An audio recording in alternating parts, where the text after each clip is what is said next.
To be or not to be.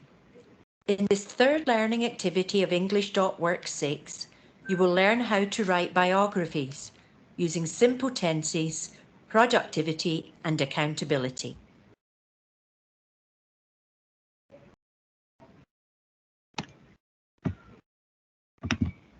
Introductory material. Dear learner, this material will help you study the topics related to Learning Activity 3. You will learn about 1. How to write biographies. 2. Using simple tenses. 3. Vocabulary about productivity and accountability. Let's begin. 1. How to write biographies. Life is a long journey made up of past events, present situations, and future ideas. Identifying those remarkable moments in a timeline helps to organize information and make the writing process easier and more effective. You write about many life experiences, including education, family, work experience, or any other subject. Read the following timeline about Daniel Goleman. It will help you learn how to write a biography. Based on the facts involved in the timeline, you can start writing the biography. It is possible to name events which were not previously included in the timeline because they can become necessary if you want to clarify an idea. Do not hesitate to take account of them. The timeline will help you to write it, but you can use other situations you consider relevant as well. The following text is an example of how to include more information to the timeline.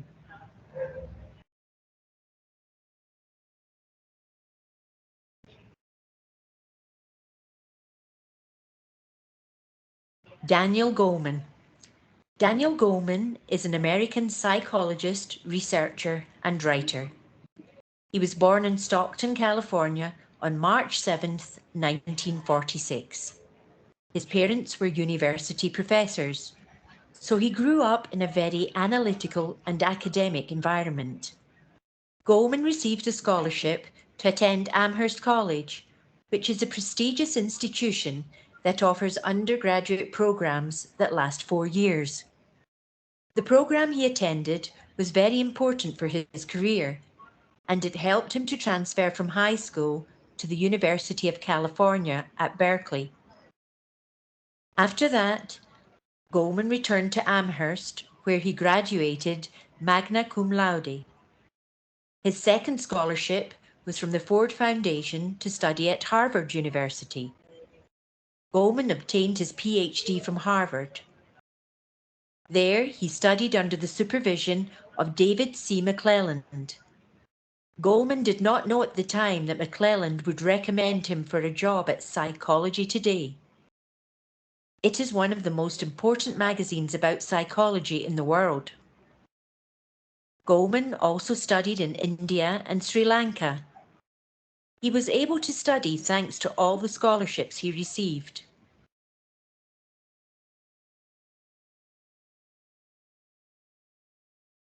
Goleman wrote his first book about his time in India and Sri Lanka.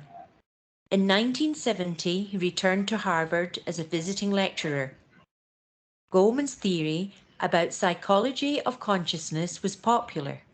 In 1984, the New York Times recruited him as the editor for the Behavior Science and Brain section. In 1995, he published his book, Emotional Intelligence. It is the most important book about the topic, and it is also a bestseller.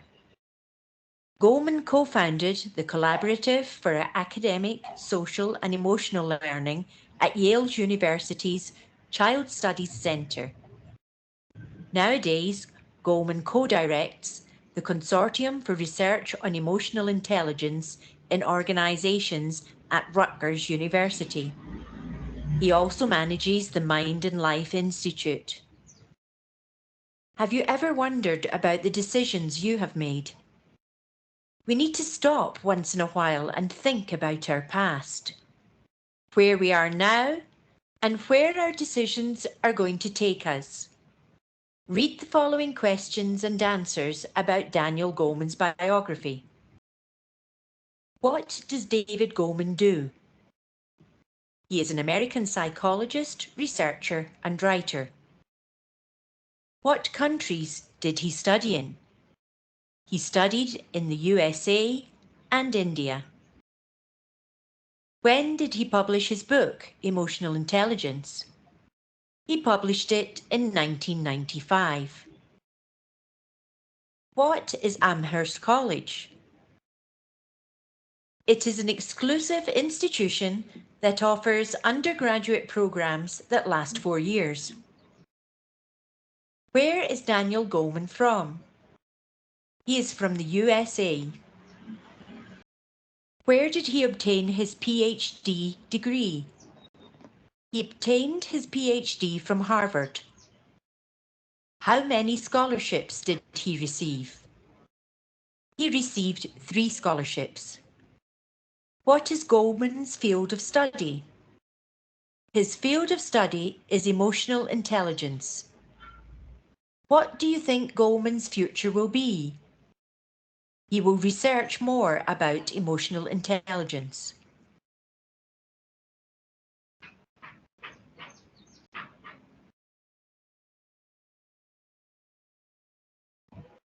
Daniel Goleman has dedicated most of his life to research about emotional intelligence, and most of his decisions have been related to increasing his knowledge about psychology.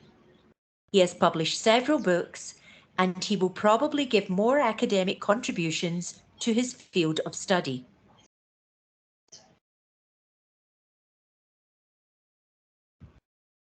Two, using simple tenses. It is important to review simple tenses such as past, present, and future, because they can be used to express ideas in different contexts. We are going to start checking simple past tense. The following chart explains the use of to be in the past.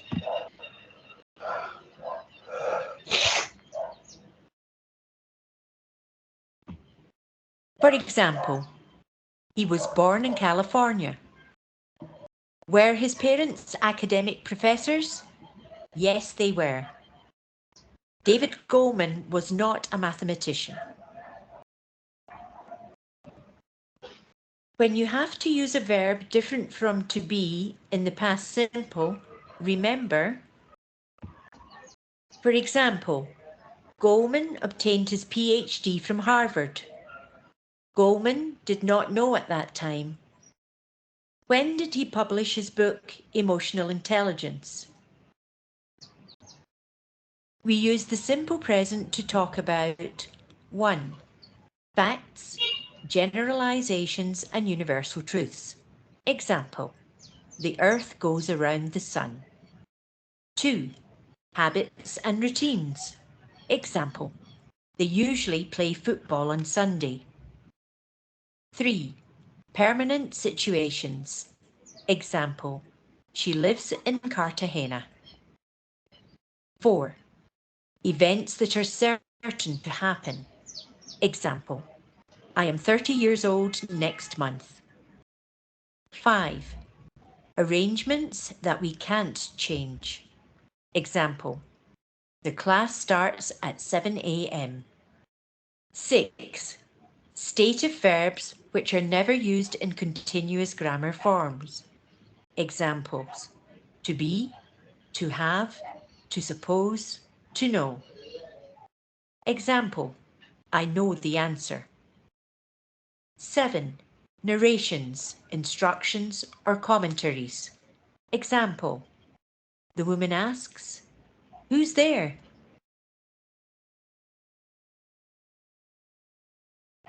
Bear in mind that the next chart regarding to be is in the simple present.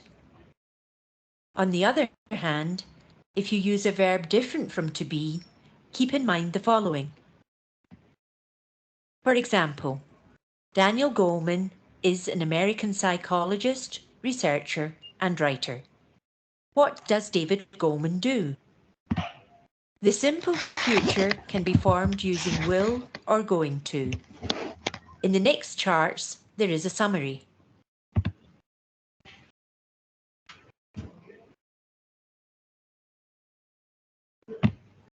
For example, he will research more about emotional intelligence. McClelland will recommend him for a job at Psychology Today. Is he going to succeed on his academic field? Taking a fragment from David Goleman's biography, we can identify how simple tenses make real and concrete meaning.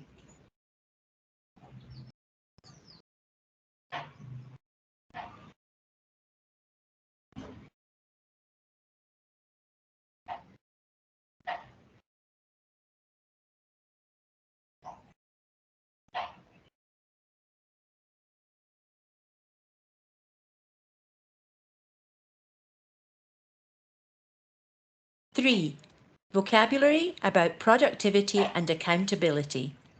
Let's start this topic by answering this question. What do you know about the concepts of productivity and accountability? Think about your answer. Then read the material. Monday, Tuesday, Wednesday, Thursday, Friday. From an economics point of view, productivity is an average measure of the efficiency of production. If you think carefully, a product can be anything that you do, create, generate, or enhance. So the concept of productivity applies to everything you do, from getting up to your life plan. Now, the question is, how do you become productive? Well, first, it's important to understand the qualities of productive individuals. Productivity involves prioritizing, planning, and applying knowledge and skills to make decisions that lead to quality results in a specified time frame. So people who are productive are able to do those things well. People who are productive in their lives also demonstrate the following characteristics. Initiative. Begin with determination to do something. Self-direction, guided by yourself. Personal responsibility. Choose and face the results of your own actions. Being productive also requires one to develop specific skills, such as goal setting, prioritizing, and time management. But don't worry, becoming productive is not as difficult as you think. Read the tips below to get started on becoming a more productive person. As you read, look at the examples in the lines below each item. These ideas give you more ideas about how to analyze and create your own life plan. Setting goals is very important as it allows you to choose how you want to move through life. Some achievements can take a lifetime to make, while others can take just a day. Setting and meeting goals leads to feelings of satisfaction and accomplishment. Getting started can seem intimidating, but we'll show you how to start. Define the general objective you want to reach. Ask yourself some important questions about what you want for your life. Set sub-goals. Consider, I want to get fit. Begin to ask yourself questions about what you have to change or do to be fit, and how you would like to do it in a particular amount of time. Use the SMART method to create actionable goals. This acronym gives you 5 steps. Specific. Instead of the general goal, identify what you want to achieve. I want to be fit. Try for a specific goal. Measurable. Goals should be quantifiable. I'm going to run 2 kilometers every day. Attainable. It is vital to know which goals are realistic and which are not. If you are a person who does not exercise regularly, you cannot say, I will run 7 days a week. Relevant. Ask yourself about the importance of this goal in your life. If the answer is yes, go on. If it is not, Set your goal again. Time-related. Setting a deadline to achieve goals. You can select if you want to spend a lot of time making long-term goals or if you need less time making short-term goals. Evaluate. Take time to assess the goal process from inception to completion. If you feel it took too long to achieve this goal, examine your difficulties. Was your goal reasonable? Are there skills you need to have before attempting to complete other goals? Are there elements or tips that can be applied to other goals? And start the process again. Prioritizing is to decide in what order you should do things based on how important or urgent they are. Sometimes it can be chaotic. Work and school start accumulating, house chores and responsibilities, commitments to friends and family. There aren't enough hours in some days. Learning to prioritize effectively can help you become a more efficient person, saving time, energy, and stress. Some steps to do that are: choose a period of time for each task. Think about everything you have to do and make a list with no specific order. Categorize the things you need to do. Example: house chores, work, school, social life, family, etc. Make posters or stick the lists on the wall so you can have a general picture of your duties. Select the stress causers from that list. Identify the most urgent activities on the lists and rewrite the lists with those at the top.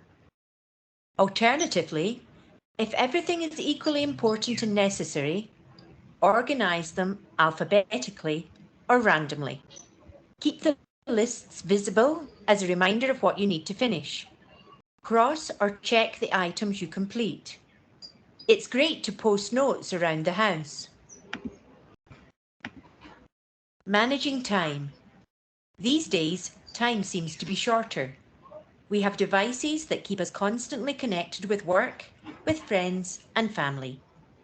As a result, it's easy to get distracted. Managing time is connected with the previous topic of prioritizing. Here's a great way to do what you have to do.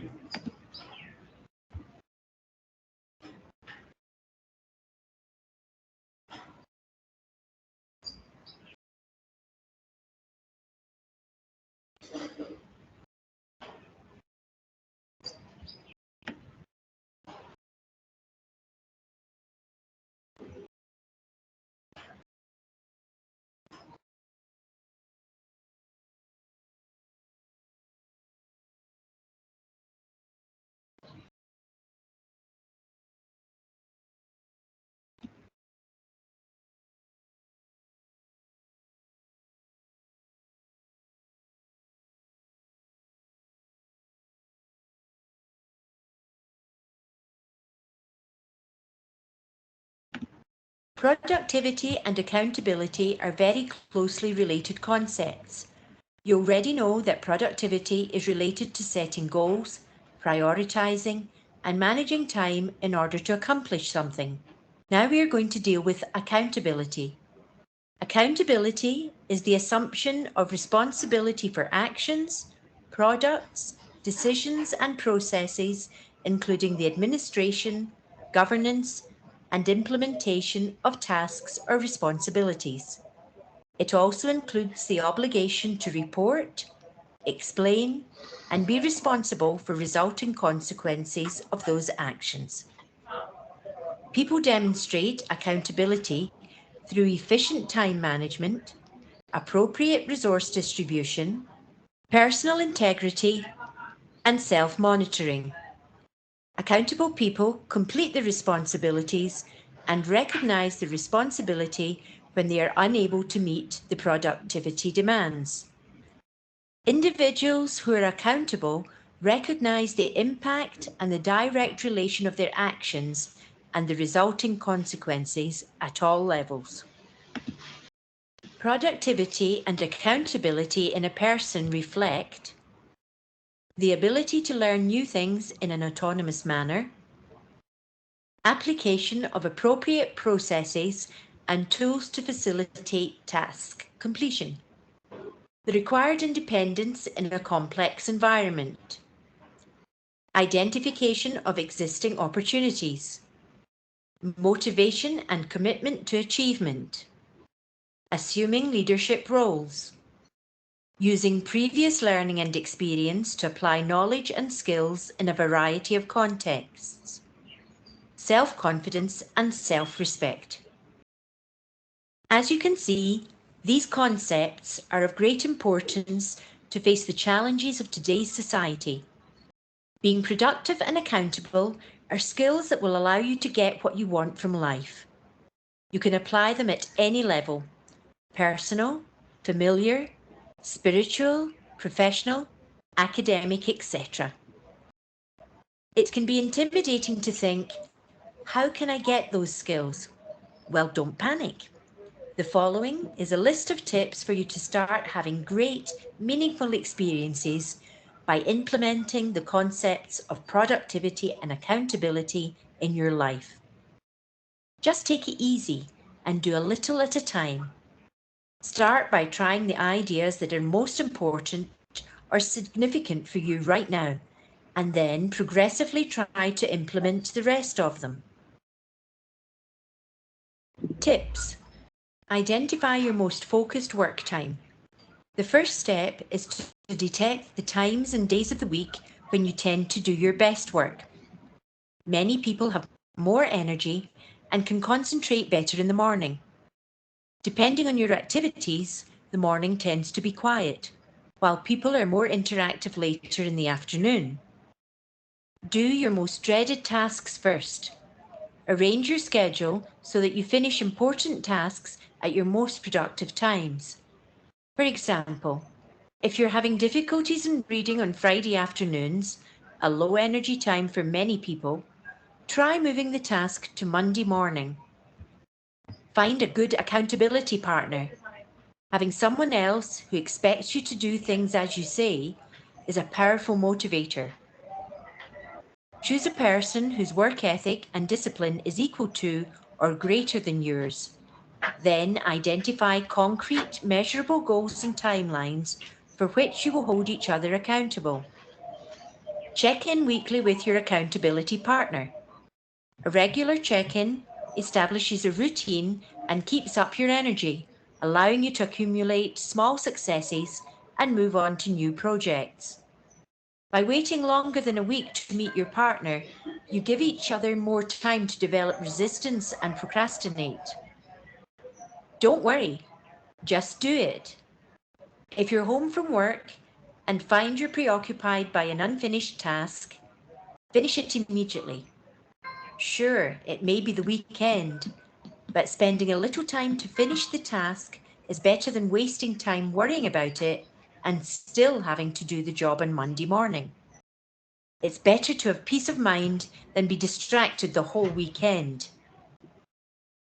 These 5 tips can help you use accountability to increase your productivity and develop a more natural, enjoyable life rhythm.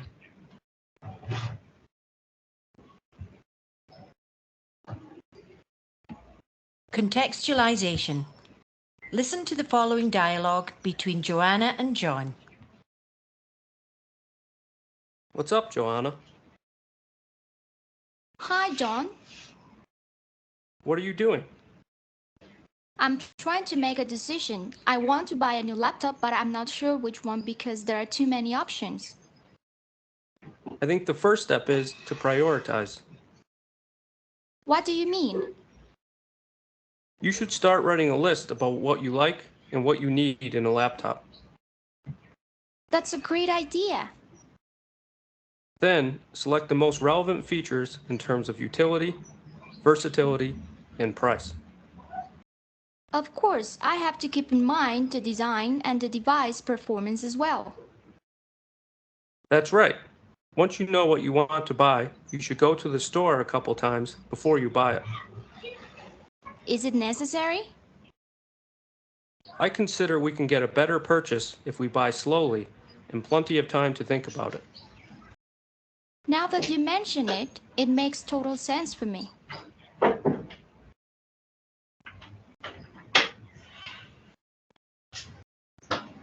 There's no doubt. Thanks.